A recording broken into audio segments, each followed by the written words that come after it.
मुबम हुआ, आपने इबहाम पैदा किया। क्लैरिटी से सुन लें, पाकिस्तान में दहशतगर्दी की गुंजाइश नहीं।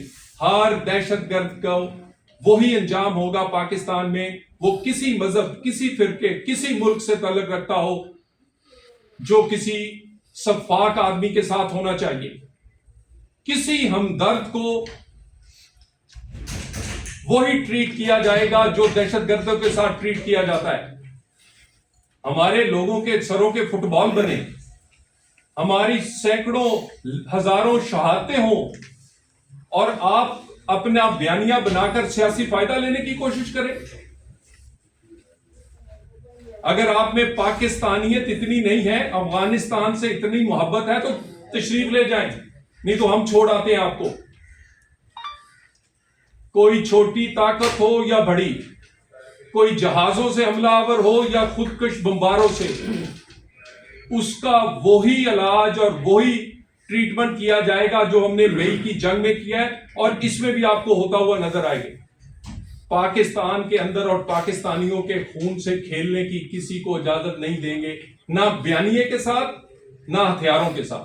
Thank you. साहब, अगर गवर्नमेंट चाहे, हुकूमत चाहे, तो अडयाला का दाखिल नाका जो है वो क्रॉस नहीं होता, लेकिन लाहौर देखा जाए या कराची देखा जाए तो ये इतना फ्री हैंड, इसको क्या समझ रहे हैं कि कोई 26वीं 27वीं के बाद एक और अच्छी तरमीम आ रही है? देखिए, मुझे पूरा आपका क्वेश्चन सही तरह जरा क्लियर।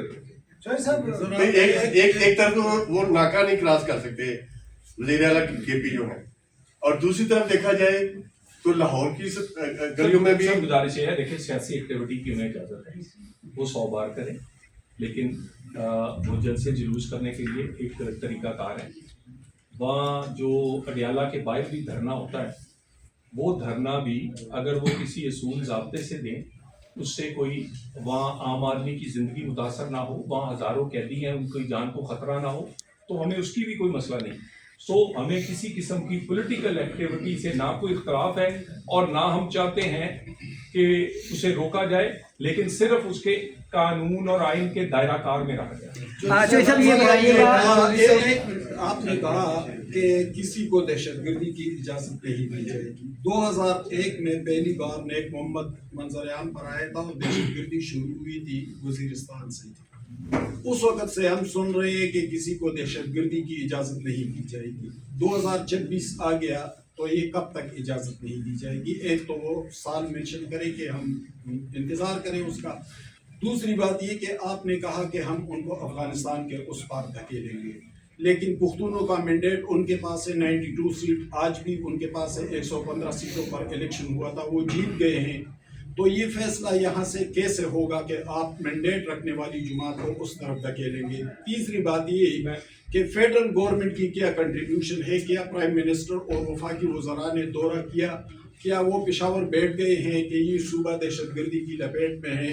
हुकूमत के साथ कोऑर्डिनेशन बढ़ाए, प्रोविंशियल गवर्नमेंट के साथ एपेक्स कमेटी की जो सिफारिशात हैं उस पर अमल कैसे किया जाए, इस हवाले से फेडरल गवर्नमेंट ने किया क्या है, क्योंकि अभी तक किसी ने दौरा तक नहीं किया। देखिए, सबसे पहली बात है कि वज़ीर दाखिला कोई एक दर्जन से ज़ायद सिर्फ पीपी के दौरे कर चुके, और इसी तरह वज़ीर आज़म की कार्य बताए जाते हैं।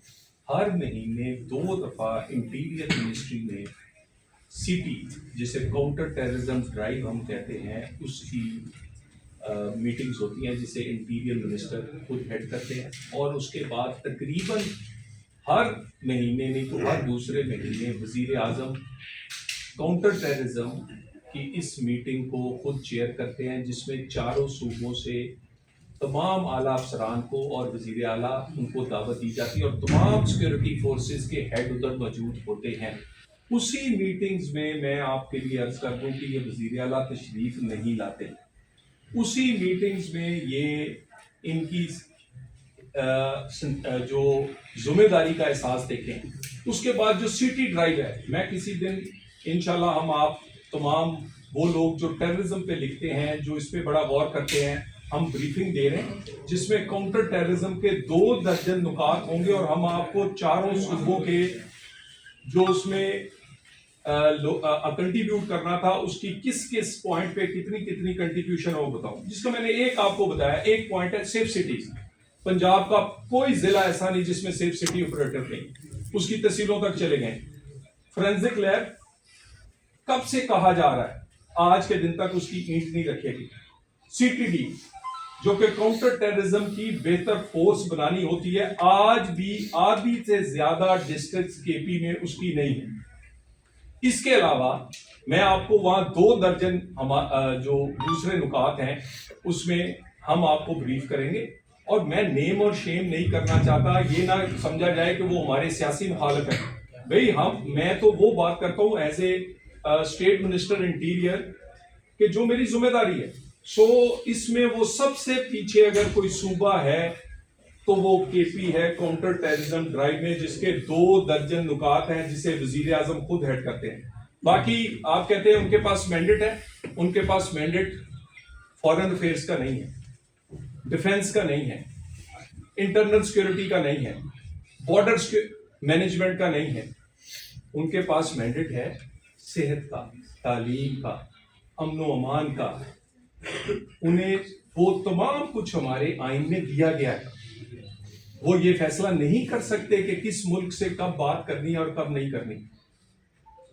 وہ یہ تمام چیزیں ہم ان کے مینڈیٹ کا احترام کرتے ہیں، لیکن اپنے مینڈیٹ کو دہشت گردی کے لیے، نرم رویے کے لیے استعمال کرنے کی نہ آئین میں اجازت ہے، نہ ہمیں اجازت ہے. افغانستان کے حوالے سے ریاست کی کیا پالیسی ہے؟ کیا بات چیت کے دروازے بالکل بند کر دیے گئے ہیں یا ابھی بھی گنجائش ہے؟ جی آپ صاحب یہ بتائیں، آپ نے جو باتیں کی ہیں بڑا کلیئر میسج دیا ہے، تو آپ کے پاس لیگل اور کانسٹیٹیوشنل کون سے آپشن ہیں اگر دوبارہ سے اس قسم کی کوئی حالت ہوتی ہے تو کون سا راستہ آپ اختیار کریں گے؟ آپ نے اناؤنسمنٹ تو کر دی ہے بڑے. دیکھیے گزارش یہ ہے کہ ہم ایک سیاسی حکومت ہیں، ہم بالکل نہیں چاہتے کہ اس طرح کا کوئی گورنر راج یا اس طرح کی کوئی بات کی جائے، کیونکہ ہم سیاسی حکومت ہیں. ہم یہ آئینی اختیار ہونے کے باوجود اسے استعمال نہیں کرنا چاہتے. کیوں یہ اپنی ذمہ داری کا احساس نہیں کرتے؟ کیوں قومی بیانیے میں درار ڈالتے ہیں؟ کیوں دہشت گردی کے بارے میں ہونے والی ایفرٹس میں ساتھ نہیں دیتے؟ کیوں اپنے آپ کو الگ تھلگ رکھتے ہیں اس پالیسی، اس بیانیے سے جو کہ ایک نیشنل پالیسی ان کی مرضی سے بنی ہے؟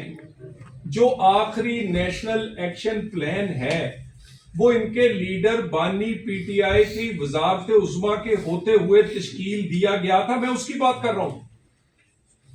تو گزارش یہ ہے، ہم سیاسی حکومت ہونے سے ایسے کام نہیں کرنا چاہتے جو آئین میں دیے گئے ہیں. ہم چاہتے ہیں کہ یہ سمجھ جائیں.